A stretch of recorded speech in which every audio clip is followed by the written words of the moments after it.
오늘은 구약성경 열왕기상 19장 1절부터 10절까지의 말씀을 가지고 내가 하면 되는 게 없다라는 제목으로 하나님의 말씀을 상고하려고 합니다.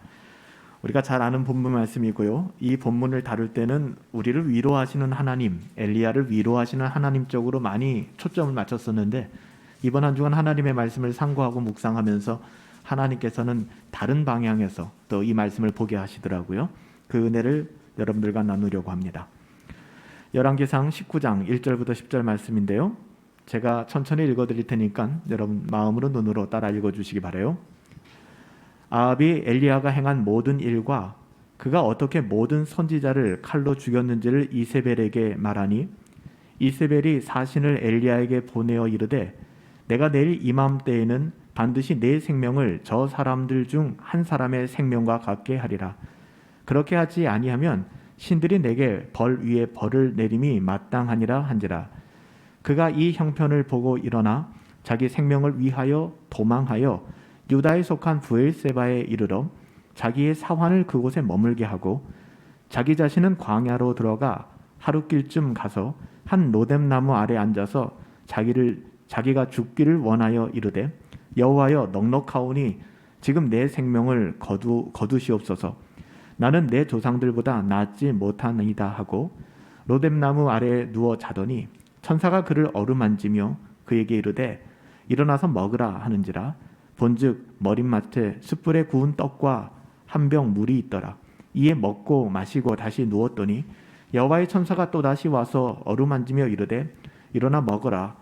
내가 갈 길을 다 가지 못할까 하노라 하는지라. 이에 일어나 먹고 마시고 그 음식물의 심을 의지하여 40주 40야를 가서 하나님의 산 호렙에 이르니라. 엘리야가 그곳 굴에 들어가 거기서 머물더니 여호와의 말씀이 그에게 임하여 이르시되 엘리야야 내가 어찌하여 여기 있느냐. 그가 대답하되 내가 만군의 하나님 여호와께 열심히 유별하오니 이는 이스라엘 자손이 주의 언약을 버리고 주의 제단을 헐며 칼로 주의 선지자들을 죽였으며 오직 나만 남았거늘 그들이 내 생명을 찾아 빼앗으려 하나이다. 아멘. 오늘 열왕기상 19장 1절부터 10절 갈멜산에서 승리한 이후 엘리야의 어떠함을 잘 보여주고 있죠. 이 말씀을 가지고 내가 하면 되는 게 없다라는 제목으로 하나님의 말씀을 상고합니다. 내가 하면 되는 게 없다.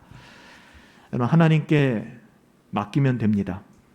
그분께 맡길 때 인생이 쉬워져요. 인생의 중차대한 일이나 아무리 사소한 일이라도 여러분 기도하셔야 합니다. 가끔 신자들이 뭔가 결정하고 선택할 때 전혀 기도하지 않는 모습을 보면 이 무식하면 용감하다고 야 어떻게 저럴 수 있을까라는 그런 마음이 들 때가 있어요. 여러분 인생의 중차대한 일뿐만 아니라 사소한 일도 기도하는 습관을 가지셔야 합니다. 하나님께 맡기는 거예요. 여러분 그 인생이 쉬워집니다. 대충 기도하는 게 아니라 정말 중요한 일이 있다면 때로는 목숨을 걸고 그렇게 기도해야 되지 않겠습니까? 그래야 실수하지 않습니다. 우리가 실수하고 때로는 엉뚱한 길로 가게 되는 이유가 뭘까? 뭔지 아세요? 기도하지 않기 때문이에요. 너무나도 당연하고 단순한 겁니다. 기도하지 않기 때문에.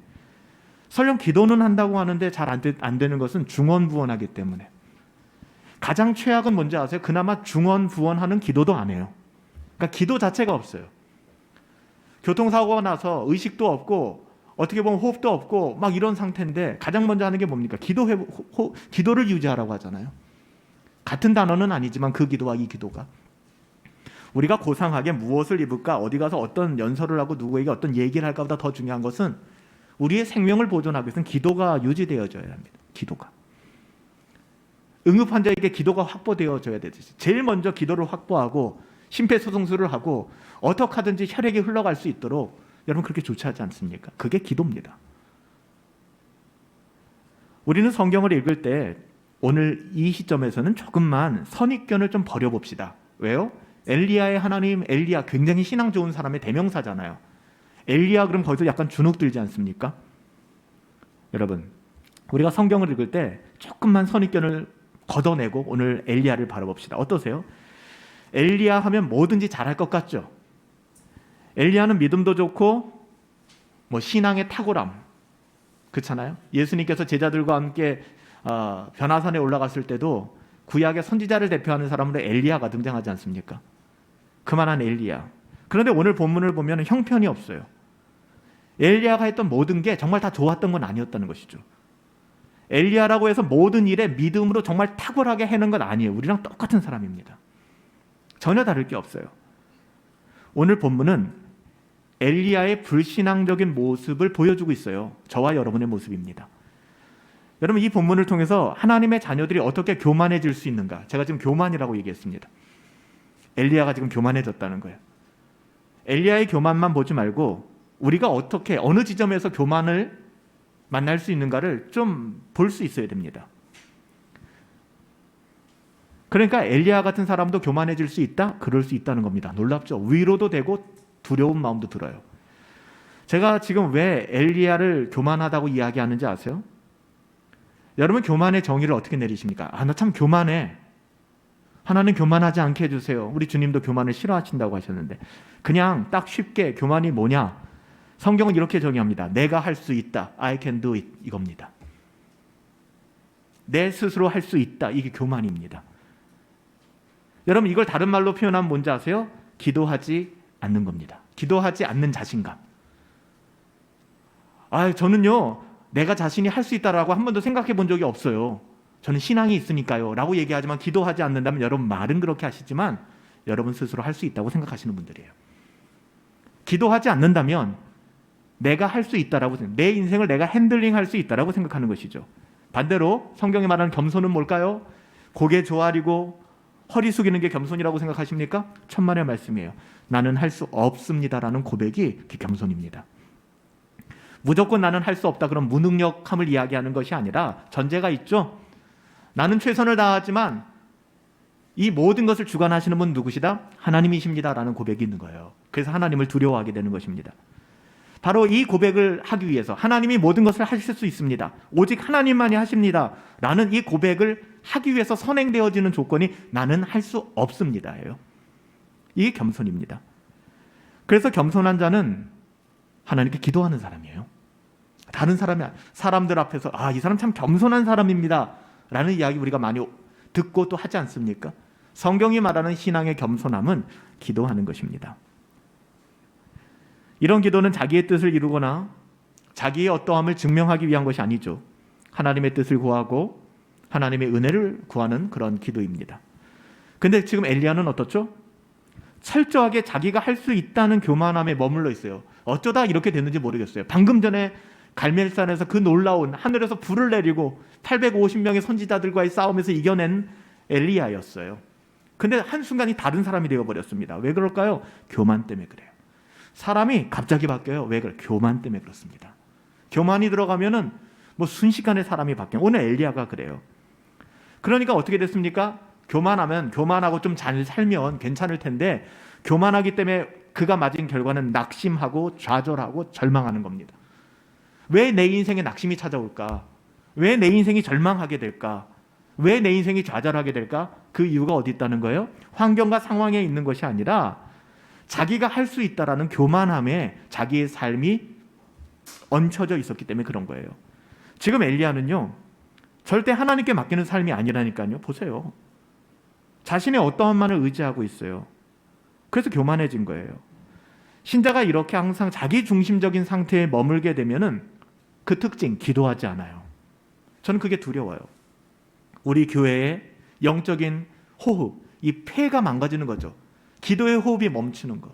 여러분, 지난 한 주간 얼마나 기도하셨어요? 율법적인 부분을 만지는 게 아니에요. 기도를 얼만큼 하면 하나님께서 어떻게, 이런 얘기하는 게 아니라 여러분 얼마나 기도하셨나요? 여러분의 일거수일투족, 여러분의 삶의 결정들 앞에 기도해 보셨나요? 기도하지 않으니까 실패하는 거예요. 실수하는 겁니다. 두렵지 않으세요, 여러분들? 우리가 세상적으로 주식을 한다, 아니면 어디 투자를 한다 할 때도 재무대표 다 보고, 주식 어떤 거 다 보고, 그리고 내 돈을 맡기지 않습니까? 아무렇게나 맡겨요, 여러분들? 그렇지 않잖아요. 근데 내 삶을 맡기는 데 있어서 어떻게 기도하지 않아요? 이게 사탄이 우리의 영적 분별력을 완전히 망가뜨려 버리는 겁니다. 여러분, 기도하지 않고서 아무것도 하지 마세요. 그냥 아무것도 하지 마세요. 그냥 그게 안전한 겁니다. 기도하시고 움직이셔야 돼요. 기도하지 않게 되면 자신이 행한 일들에 대해서 낙심하고 좌절하게 돼 있어요. 그러니까 은혜의 선순환이 일어나는 것이 아니라 교만하고 실패하는 악순환이 반복되는 인생이 되는 것이죠. 진짜 비참해요. 이런 시간이 길어지면 길어질수록 제가 협박을 하는 게 아니라 그 사람의 삶은 광야 40년입니다. 끝없이 광야를 돌게 됩니다. 그게 죽을 때까지. 그 옛사람의 내 성품들이 죽어나갈 때까지, 교만이 장내 치를 때까지. 오늘 우리가 읽은 본문은 엘리야를 통해 이런 교만한 우리들의 모습을 잘 보여주고 있어요. 사실 낙심은 아무나 하는 게 아니거든요. 교만한 사람, 여러분 낙심이라는 것 자체가 신앙의 눈으로 보면 교만한 사람이 거쳐가는 간이역입니다. 여기서 더 심각해지면 이제 절망의 늪에 빠지게 되죠. 왜 절망의 늪에 빠졌는가? 교만하기 때문에. 왜 낙심하게 되는가? 교만하기 때문에. 잘 이해가 안 되실 수 있어요? 더 들어보시죠. 저는 이 길, 낙심과 절망의 그 길의 출발점은 교만이라고 봅니다. 성경이 그렇게 이야기하고 있고요. 하나님을 의지하지 않고 하나님께 맡기기보다는 자신이 모든 것을 주관하고 끌고 가고 싶은 마음, 그게 인간의 타락한 마음이에요. 이게 자연스러운 게 아니라고요. 이게 인간의 타락한 마음이라고요. 그러니 그런 마음으로는 그 일이 잘 되면 어떻게 돼요? 내가 뭔가 한번 해볼 거야. 2022년 시작되면서 내가 이제 뭔가 해볼 거야 했는데 그 일이 잘 됐어요. 성취됐어요. 그럼 어떻게 돼요? 교만해지는 거예요. 으쓱해지는 겁니다. 반대로 그 일이 잘 안 되면 어떻게 돼요? 낙심하게 되고 비교하게 되고 낭망하게 되고 때로는 절망하게 되고, 동전의 양면과 같은 거예요. 결과가 다른 것이지만 교만과 낙심은 그 근본이 같아요. 여기는 하나님이 없어요. 내가 하려고 하는 거예요. 내가 주인 되려고 하는 것이죠. 기도하지 않아요. 그래서 오늘 우리는 엘리야의 이 끔찍한 교만을 통해서 교훈을 얻을 수 있습니다. 생각해 보자고요. 우리는 어떻습니까? 엘리야도 순간 교만해졌는데 우리는 다르겠습니까? 뭘 말하겠어요? 우리도 더할 나위 없겠죠. 여러분, 교만하면 그 인생 망합니다. 이 세상에서 뭔가 잘 풀리고 뭔가 잘 되는 것 같지만 속지 마세요. 사실 아무것도 안 되는 거예요, 지금. 그래서 교만은 정말 자신의 인생에 있어서 꺾어버리고 완전히 캐내야 되는 쓴뿌리입니다. 그래서 성경 굉장히 많은 부분에서 교만을 경계하라고 하는 거예요. 심지어는 하나님께서 제일 미워하는 게, 하나님이 뭐 제일 미워하고 덜 미워하는 게 뭐가 있겠습니까? 죄를 미워하죠. 그런데도 유독 제일 미워하신다고 했던 게 교만이에요. 교만. 왜냐하면 그만큼 우리의 영혼에 이 교만은 치명적이기 때문에 그렇습니다. 오늘 우리가 눈여겨볼 부분은 그렇게 복잡하지 않아요. 핵심은 뭐냐? 우리의 심, 나의 나됨, 나의 존재, 나를 여기까지 이끌고 온 나의 심의 원천이 누구에게 있는가 하는 것입니다. 여러분, 이거 정말 큰 싸움이잖아요. 우리가. 여러분, 우리의 심의 원천이 누구에게 있어요? 누구예요? 하나님께 있잖아요. 믿으시죠, 여러분들? 아멘이시죠? 그렇잖아요. 여러분, 이게 합당한 신자의 고백이고 거듭난 신자의 겸손한 마음입니다. 나는 할 수 없어요. 오직 하나님만 하실 수 있습니다. 그러니까 심의 원천이 내게 있는 것이 아니라 누구에게 있다? 간단하게 하나님께 있다. 이 마음을 성경은 겸손하다. 우리는 이 마음을 따라 날마다 숨쉬는 순간마다 경건을 추구하고 기도의 무릎을 꿇게 돼요. 왜요? 이것을 고백하기 위해요. 기도하지 않고 경건을 추구하지 않으면 순간 내가 교만해지니까. 아무리 애써봤자 되는 게 하나도 없습니다. 겸손하지 않으면. 교만하면 뭐라고 얘기했어요? 성경에 하나님이 대적하신다. 여러분, 하나님이 대적하면 어떻게 합니까? 끝난 겁니다. 그 인생 끝난 거예요. 하나님이 대적하는데 그거 어떻게 하시겠어요? 정말 간곡히 부탁드립니다. 교만하지 마세요. 교만하지 마십시오.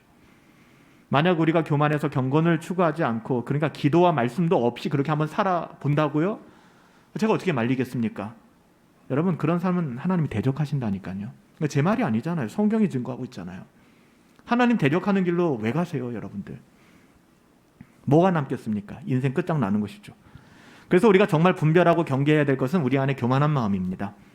늘 경계하고 분별하고 우리의 삶을 살펴서 이 교만의 싹이 조금이라도 나기 시작하면 그 즉시 꺾어버리세요. 그냥 방치하지 마세요. 즉시 꺾어버리세요. 겸손해야 되죠. 나는 연약하고 부족합니다, 하나님. 나는 할 수 없어요, 하나님. 그래서 하나님만 바라봐요. 심의 원천이 내게 없어요. 하나님께 있어요. 이게 신앙입니다. 오늘 엘리야 보세요. 뭔가 지가 대단한 것처럼 하다가 결국엔 나자빠지고, 결국에는 사람이라는 게 먹지 않고 또 배고프고 뭐 설사병 하나만 나도 이게 뭐 어떻게 안 되는 게 인간이거든요.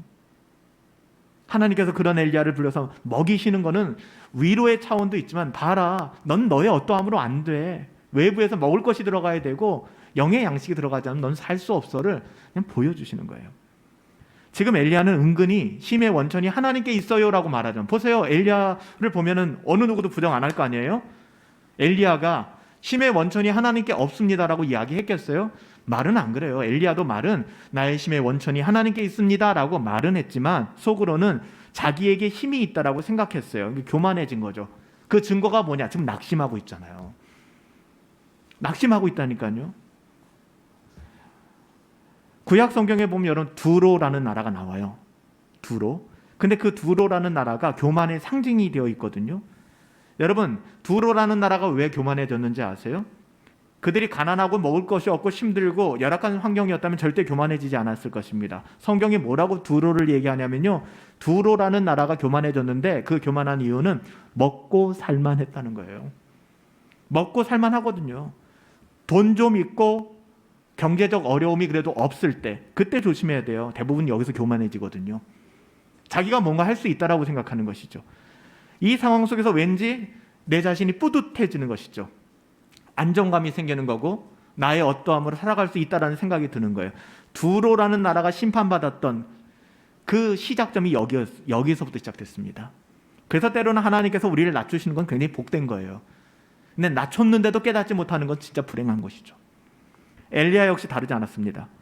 엘리야도 똑같이 갈멜산에서 승리했잖아요. 갈멜산에서 승리 다 알고 계시죠? 뭐 갈멜산 기도원도 있잖아요. 이 갈멜산에서 850년에 이방 선지자들과 제사장들과 싸워가지고서 이겼잖아요. 하나님이 역사하셨잖아요. 근데 그 이후에, 그 드라마틱한 승리 이후에 교만이 찾아왔다니까요. 그래서 잘 됐을 때 그 다음에 조심해야 돼요. 이 똑같은 패턴이에요. 성경에 보면 뭔가 자신의 삶에 자부심이 생기고, 이 정도면 그래도 나는 괜찮은 것 같아. 자기가 한 일에 그런 관점에서 바라보게 되는 것이죠. 여기에는 에베네셀의 하나님이 없어요. 여기까지 나를 도우시고 나를 지키신 하나님은 내 기억에 없어요. 나의 어떠함으로 나는 온 겁니다. 자신의 어떠함만이 괜찮게 조명되는 그 순간, 이게 엘리야의 순간입니다. 갈멜산에서 그 전투를 하나님의 은혜로 바라보는 것이 아니라 다시 그 전투를 소환해서 바라봤을 때, 야, 나 그래도 좀 대단한데, 이게 나오는 거예요. 그럼 이게 함정이라니까요. 여기서 조심해야 돼요. 850대 1이었다고 나야 나, 이 얘기가 나오는 것입니다. 나 같은 사람 또 누가 있겠어? 난 역시 대단해. 말은 심의 원천은 하나님께 있습니다라고 얘기하지만 정작 자기 자신을 의지하고 있는 겁니다. 말은 나는 교만하지 않다라고 얘기하지만 기도하지 않는 거예요. 똑같은 겁니다. 기도하지 않으면 교만한 거예요. 대놓고 그렇게 말은 안 하죠. 하지만 그렇게 생각하고 있는 거예요. 이게 교만의 싹이거든요. 이걸 영적인 레이더로 빨리 포착해서 이거 잡아내야 됩니다. 그래서 경건을 추구하시라는 거예요. 날마다. 오늘 본문 19장 내용을 보니까 아합은 왕이죠. 이세벨은 왕비입니다. 아합은 자기 아내인, 이방 아내인 이세벨에게 이제 어떻게 보면 850명의 이방 선지자들, 우리의 선지자들이 다 죽었다, 이것을 다 이야기하죠. 이세벨은 굉장히 분노하죠. 엘리야 죽여버리겠다, 뭐 그렇게 아주 분노합니다. 근데 실제로 이세벨이 좋지 않은 내용은 아무것도 없어요. 잘 보세요.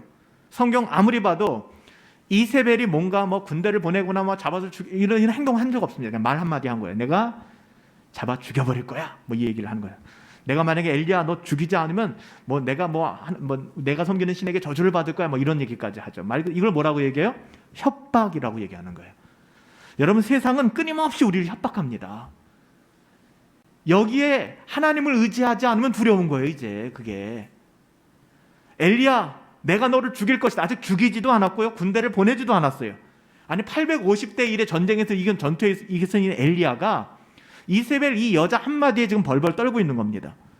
여러분, 만약에 이세벨이 이 세상이 내가 너 죽일 거야 라는 이야기를 한다면, 그런 얘기를 내가 들었어요. 우리가 들었어요. 여러분, 우리가 이런 얘기를 들을 때 엘리야가 어떻게 했어야 될까요? 그냥 웃으면서 그러려니 하면 되는 문제였어요. 안 죽는다고요. 그 사람들에게 달린 게 아니라고 이게. 그냥 그러려니 하고 웃어 넘기면 되는 걸 갖다가 이 개그를 어떻게 보면 다큐로 받는 거예요. 그래서 와, 나 이제 죽겠구나. 아니, 하나님 어디 갔어요 도대체?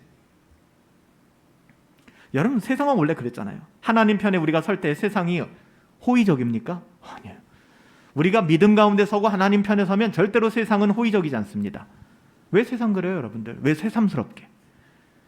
아담이 타락한 이후 이 세상 공중의 권세 잡은 자의 마귀의 수하들은 결코 거듭난 하나님의 자녀들을 그냥 둔 적이 단 한 번도 없습니다. 왜 새삼스럽게 그래요? 한 번도 없다고요. 그렇다고 해서 그들이 하나님의 자녀를 어떻게 할 수 있는 능력이 있어요? 없어요. 그래서 마귀라는 말 자체가 속이는 자예요. 거짓말하는 자라고요. 근데 왜 여기 부활해동해요? 왜 죽겠다고 해요? 예수님도 분명히 말씀하셨잖아요. 이 세상에서 너희가 미움을 받을 거야. 그렇잖아요. 주님이 하셨잖아요. 너희가 이 세상에서 미움 받을 거야. 오늘 이세벨의 협박이 뭐 그렇게 대단하거나 새로운 게 아닙니다. 지금 여러분들이 만나고 있는, 와, 내 인생 끝난 것 같아, 내 인생은 절망이야 라고 여러분들을 겁박하고 흔드는 그것들이 절대로 여러분들을 그렇게 하지 않아요. 그럴 능력이 거기엔 없습니다. 그런데 교만해지니까 엘리야가 어떻게 해요? 도망갑니다. 살겠다고. 이 도망간 게 이게 비굴한 게 아니라 교만하니까 도망가는 거라는 거 아니에요. 도망가면 살 것 같으니까. 정말 당황스럽고 아쉬운 대목이죠. 믿음의 사람 엘리야가 도망을? 성경은 이것을 굉장히 구체적으로 기록하고 있어요. 엘리야는 굉장히 좀 마음이 그럴 거예요. 다 까발려 놓고 있어요. 여러분, 엘리야는 어디 출신인지 아시죠? 우리 한반도 남북한으로 따진다면 북한 사람이에요. 북이스라엘 사람입니다. 저기 함경도 사람입니다. 근데 그 엘리야가 자기 고향을 떠나서 어디까지 도망갑니까? 남쪽 유다, 저 전라도 강진 땅끝마을까지 도망가는 거예요. 거기도 아니다 싶어서 이스라엘의 가장 남쪽인 브엘세바까지 도망갑니다. 자기의 어떠함을 총동원해서 도망가는 거예요. 교만하니까. 이 교만하니까 그럴 거니까요. 더군다나 거기서도 안심이 안 되니까 어떤 짓을 해요? 자기의 사환, 서번트, 사환을 브엘세바에 남겨둔 채 하루 더 도망가요. 이스라엘은 끝났으니까 어디까지 간 거예요? 대마도까지 간 거예요. 광야, 아라비아 광야, 네게부 사막까지 도망칩니다. 지금 엘리야가 그 짓을 하고 있어요. 믿음의 사람이 왜 이 지경이 됐을까? 이세벨 한마디에 왜 이렇게 낙심하고 두려워하면서 하나님 앞에서 극단적 선택을 지금 하고 있지 않아요? 나 좀 죽여주세요. 이 자살. 교만해서 그래요. 교만해서. 목사님, 자살하겠다는 사람에게 교만하다 그러면 어떡해요? 이 사람은 그냥 위로가 필요한 게 교만해서 그래요. 우리가 보고 있는 엘리야의 모습이에요. 이게 엘리야는 거기 숨어서 하나님께 뭐라고 얘기해요? 나 좀 죽여주세요. 여러분, 이 말이 뭐 감동스러워요? 뭐 심파극 같죠? 하나님, 나 좀 죽여주세요. 여러분, 잘 보셔야 돼요. 좀 진지하게. 진짜 엘리야가 죽여달라고 하는 걸까요? 말만 그렇게 하는 거지, 말만. 이게 문제라고. 말만 지금 하나님 앞에 어리광 부리듯이 불평하는 거예요. 왜냐고요? 정말 죽고 싶었다면 왜 여기까지 왔어요? 그냥 거기서 죽지. 죽을 마음이 없다고요, 엘리야는. 그냥 자기가 있던 곳에 있으면 아합 군대들이 와가지고서 어떻게 보면 이세벨 말대로 된다면 순교할 수도 있잖아요. 근데 여기까지 도망치고 또 도망쳐서 비겁하게 자기 사원은 브엘세바에 남겨두고 또 네게부 사막까지 와가지고 지금 뭔 짓을 하는 거예요?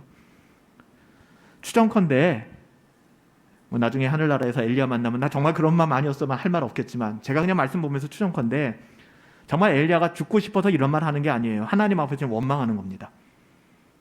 마치 자녀들이 엄마 나 죽어버릴 거야. 극단적으로 부모님의 아킬레스건을 건드는 거죠. 똑같아요. 지금 엘리야가. 이 못된 마음이죠. 내게 왜 이런 일이 일어났냐고 지금 내 마음에 들지 않는다고 있는 힘껏 발악하는 겁니다. 누가요? 엘리야가. 교만해서 그래요. 그러니까 엘샤다이의 하나님, 여기까지 우리를 인도하신 하나님, 승리의 하나님, 에베네셀의 하나님 보이질 않는 겁니다. 교만하니까 갈멜산에서 그 모든 일들이 하나님이 하신 일로 보이지 않는 겁니다. 증명이 되고 있잖아요. 지금 엘리야가 850대 1 그 갈멜산에서 말도 안 되는 드라마틱한 전쟁의 주도권을 하나님이 지고 계셨다라고 지금 생각하지 않는 거예요. 자신이 이룬 성취로밖에 안 보이는 거예요. 여러분, 갈멜산 전투에서 850대 1로 이겼던 자신의 모습. 그래서 그냥 우쭐해진 거죠, 순간. 순간 잊어버린 거예요. 내가 대학만 들어가면 한데 대학 들어가면서 다 잃어버린 거예요.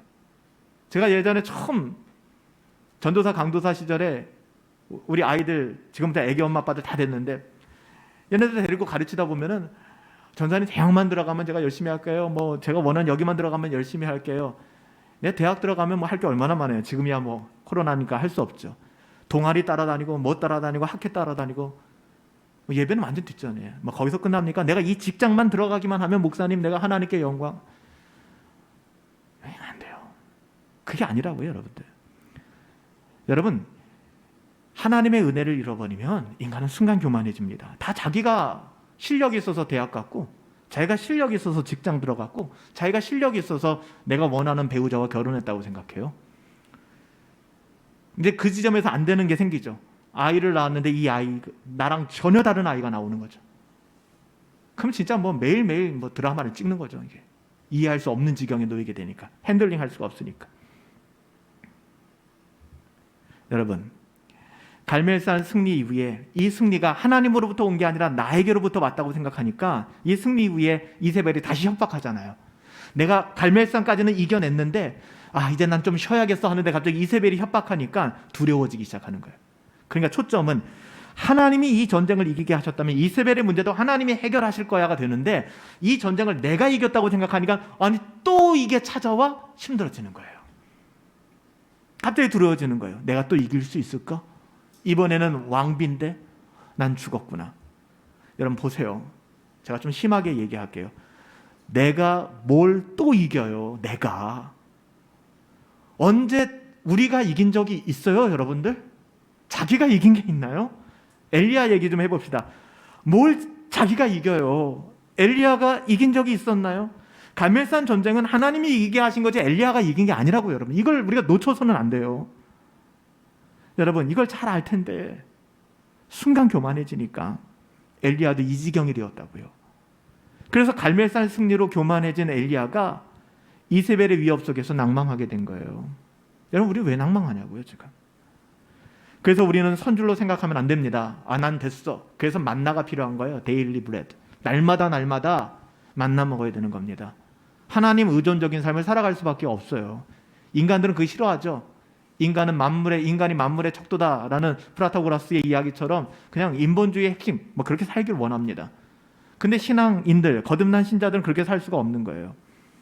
선줄로 생각하면 바로 넘어집니다. 그래서 정말 진심으로 하나님 앞에 나의 나된 것은 오직 하나님의 은혜입니다. 이렇게 고백할 줄 알아야 그 능력이 있는 거예요. 그게 능력이에요. 우리는 엘리야가 하는 말을 보면 엘리야가 교만하구나라는 것을 쉽게 알 수 있어요. 왜냐하면 교만한 사람들의 특징이 여기 다 나옵니다. 교만한 사람들의 말은요, 그 문장의 주어가 항상 나예요. 내가 이렇게 했고 내가 이렇게 했고. 근데 구약 성경에서 그 정반대의 사람은 다윗이거든요. 하나님께서 내게 이렇게 하시되. 겸손한 사람은 항상 하나님이 하셨다라고 모든 공을 누구에게 돌려요? 하나님께 돌립니다. 그런데 오늘 본문에서 엘리야 말을 들어보세요. 여러분 본문을 한번 보세요. 뭐가 제일 많이 나와요? 내가. 이게 교만한 마음이거든요. 이런 말에서는 하나님의 주권적 섭리하심, 선하심 없어요. 거기는 뭐 하나님 자체가 들어가질 못해요. 그냥 교만해진 거죠. 여러분 이사야 14장에 바벨론 나오죠. 바벨론의 교만함을 하나님께서 꾸짖으실 때 그 어법, 바벨론이 쓰는 어법이 그래요. 내가 뭘 하고 누가복음 12장에 나오는 어리석은 부자 아시죠? 내가 뭘 하고 우리가 볼 때는 플랜 A, 플랜 B, 플랜 C. 이 사람 진짜 탁월하게 인생을 살아가는구나. 성경은 뭐라고 얘기해요? 어리석은 부자라고 얘기를 합니다. 하여튼 교만한 말들은 모두 전부 다 내가 주어가 되고 강조점이 나에게 있습니다. 끊임없이 자신을 증명하려고 하는 것이죠. 10절 말씀 보세요. 뭐라고 얘기합니까? 엘리야의 말이에요. 내가 만군의 여호와께 열심히 특별하오니 유별하되 오직 나만 남았으니. 나만 뭐 그렇게 잘났어요. 우리는 그냥 막대기 같잖아요. 우리는 그냥 하나님의 통로로 쓰이는 것이죠. 질그릇 같은 사람들이지 뭐 그렇게 잘났다고 내가 열심히 특별하고 오직 나만 남았고, 어떻게 믿음의 사람 엘리야가 이 지경이 됐는지. 그냥 교만이라니까요. 그래서 무서운 거예요. 사람이 교만이 들어가면 사람이 완전히 바뀌어요. 믿음의 사람이 자꾸 부정적인 언어, 세상의 언어, 교만한 말을 서슴지 않게 되는 것이죠. 이렇게 되니까. 그렇기 때문에 하나님이 뭐라고 말씀하셨어요? 자기밖에 안 남았다고 우기는 엘리야에게, 하나님 나만 남았어요, 뭐 이런 엘리야에게, 내가 바알에게 무릎 꿇지 않은 7,000명 남겨뒀어 이놈아 라고 얘기하는 거예요. 너 잘난 거 하나도 없어. 너 말고도 많아. 진짜 놀라운 말이에요. 하나님이 그냥 너 말고도 많아 라고 얘기하는 거예요. 너만 대단한 게 아니야. 너만 욕보는 거 아니야 라고 말하는 것이죠. 여러분, 다른 게 아니라 우리의 말의 주어가 내 자신이 되어서는 안 돼요. 이게 교만입니다. 하나님 의지하세요. 기도하시라고요. 기도하시고 결정하시라고요. 대충 기도하지 마시고 정말 죽으면 죽으리라는 마음 가지고 기도하시라고요. 그렇지 않고 선택하는 모든 일들은 여러분 삶에 도움이 되지 않습니다. 하나님이 주어가 되는 인생을 살아야죠. 이게 신자에게 합당한 삶이거든요. 여러분, 하나님이 책임져 주세요. 이걸 믿으세요. 두려워하지 마시라고요. 하나님이 책임져 주신다고요. 신앙생활을 한다고 하면서 내가 할 수 있고 내가 한다고 생각하는 사람은 지쳐요. 지쳐. 신앙생활하다 왜 지치는지 아세요? 목사님, 언제까지 그래야 돼요? 제가 몇 년을 일했는데요, 이제는 지쳐요. 아니, 우리 아이들을 위해서 그렇게 기도했는데 안 돌아와요. 지쳐요. 우리 부모님을 위해 그렇게 기도했는데 안 돌아와요. 지쳐요. 하나님이 하실 거라니까요. 뭘 지쳐요. 지치기는. 그러니까 지치는 분들의 특징은 내가 한다라고 생각하는 거예요. 그러니까 지치는 거죠. 내 힘으로 하니까 당연히 인간의 힘은 한계가 있잖아요. 전도 대상자들에게 늘 좋은 모습만 보여줘요. 그럼 괴리감에 빠지는 거죠. 자괴감에 빠지는 거죠. 아, 이러면 내가 안 되는데. 인간이잖아요. 그래서 우리가 참고 내가 할 수 있어 그 한계점을 넘어오면 폭발하게 되는 거죠. 지금 엘리야가 그 지경에 빠진 거예요. 이렇게 되면 어떻게 됩니까? 내가 뭐 시험에 들었다, 교회가 뭐 이 모양이냐, 뭐 왜 나만 늘 봉사하고 섬기냐, 이런 불평과 비판이 가득해지는 거예요. 그 이유 뭐라고요? 교만해지니까. 하나님께서 주신 은혜가 섬김을 만들어내고 경건을 추구해야 되는데 이게 바뀐 거예요. 내 힘으로 해보려고 하니까 이게 될 리가 없거든요. 그러니까 지치게 되는 겁니다. 낙심하고 부정적으로 바뀌고. 여러분, 성냥불 요즘 별로 없죠? 저 어렸을 때 성냥불 가지고 많이 놀았는데 성냥불과 비슷한 것 같아요. 성냥불이라고 하는 게, 여러분 성냥불 켜보셨죠? 성냥을 켜보시면은 뭐 생일 때 뭐 초 켜고 할 때 켜보시잖아요. 어떻게 돼요? 순간에 불이 확 붙지만 금방 사그라들잖아요. 그 이유가 뭐예요? 성냥은 자기를 태워요. 자기를. 그래서 황에 불이 탁 붙은 다음에 그 조그만한 나무죠, 그것만 다 타버리면은 불이 금방 사그라드는 겁니다. 근데 여러분 어때요? 심지가 있는 등불 아시죠? 등불. 심지가 있는 등불. 그 등불은 사그라드는 성냥과 전혀 다르죠. 등불은 기름을 태우지 심지를 태우는 게 아니에요, 여러분들. 기름은 등불을 태운다고요. 기름을 태운다고요. 심지를 태우는 게 아니에요. 바로 그 차이입니다. 등불인 우리가 기름이 없다면, 우리 자신만 위하고 교만하여서 기름이 없다면 그냥 심지만 태우는 삶을 살게 되는 거예요. 그릇만 주구장창 나는 것이죠. 그릇만 내다가 꺼지게 되는 거예요. 성냥과 다를 것이 없죠. 자기 힘으로 살아가는 사람들이 막 이런 사람들입니다. 성냥을 켜서 자기 몸 태우고 사는 사람들. 우리는 등불이라고 성경이 얘기하잖아요. 등불을 켜서 말 아래 두지 아니하고 등경 위에 두나니라고 얘기하잖아요. 우리는 등불을 세상 비춰야 된다고 얘기하잖아요. 근데 그 등불인데 그 기름을 태워야 되는데, 성령 충만하여서 기름을 태워야 되는데 어떤 사람들 자기 심지만 태우는 거예요.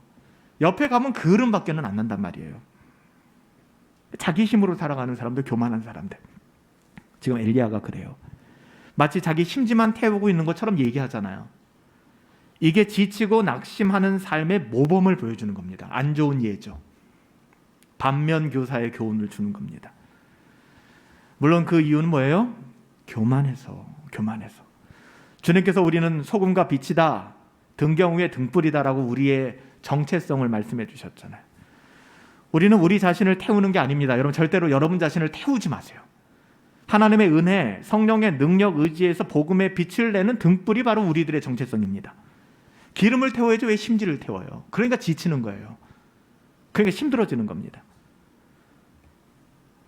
하지만 뭐 저나 여러분이나 똑같이 부인할 수 없는 것은 여전히 우리 안에 엘리야의 신드롬 같은 것이 있잖아요. 엘리야의 신드롬. 뭐예요? 우리는 하나님의 은혜와 도우심으로 여기까지 왔어요.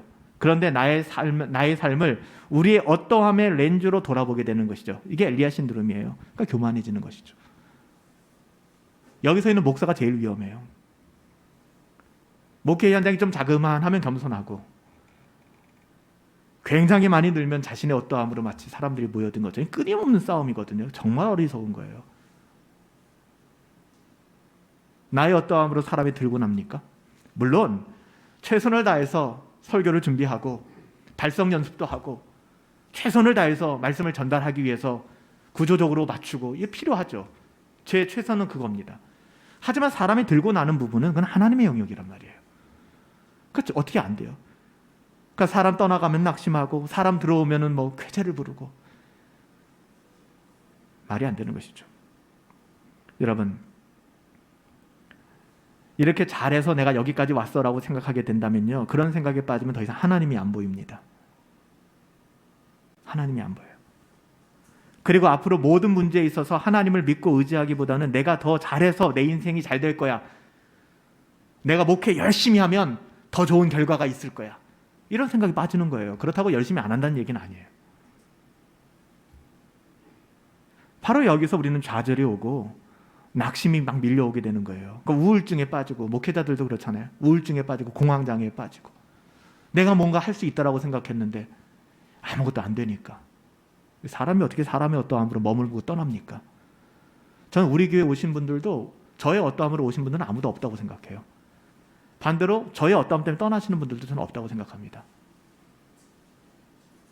그럼 뭐 때문에 오고 갈까?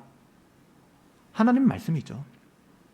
그래서 저는 하나님의 말씀을 변함없이 전하자. 하나님의 말씀 변하지 않아요. 그 사람의 마음이 변하는 것이지. 근데 그 사람의 마음의 변함까지도 제가 어떻게 할 수 있는 부분은 아니거든요. 열심히 기도하고 권면할 뿐이죠. 사실 여러분, 우리에게는 아무런 능력이 없어요. 우리가 찬양한 대로 우린 연약하잖아요. 돌아보면 하나님의 은혜로 여기까지 온 거잖아요. 저도 그래요. 매주마다 돌아보면 하나님의 은혜로 우리 분당 허브교회가 여기까지 왔구나, 내가 여기까지 왔구나. 지금 우리가 그것을 믿고 알고 있다면 왜 지금은 내심으로 뭔가 해보려고 하냐고요. 이 교만한 마음이라니까요. 말도 안 되는 상황 속에서 하나님은 갈멜산 승리를 엘리야에게 주셨잖아요. 하나님께서 엘리야를 지키셨고 엘리야와 함께 하셨잖아요. 그런데 왜 이세벨의 메시지 앞에서 절망하냐고요. 여러분, 그런 하나님 아니시라고요. 하나님께서 갈멜산에서 승리를 주셨는데 왜 이세벨 그 하나 따위를 못 꺾겠어요? 하나님은 그런 분 아니십니다. 전 그 하나님 믿어요. 하나님 그런 분 아니시라고요. 그런데 엘리야의 마음이 교만해지니까 이게 답이 없어지는 겁니다. 교만해지면 답이 없거든요. 교만한 분들에게는요, 만나보면은 어떤 목회적 도움도 이분들에게는 유효하지 않아요. 이 교만을 걷어내지 않고서는. 갈멜산에서 엘리야는 기름을 태우는 등불이었습니다. 진짜 멋있었죠.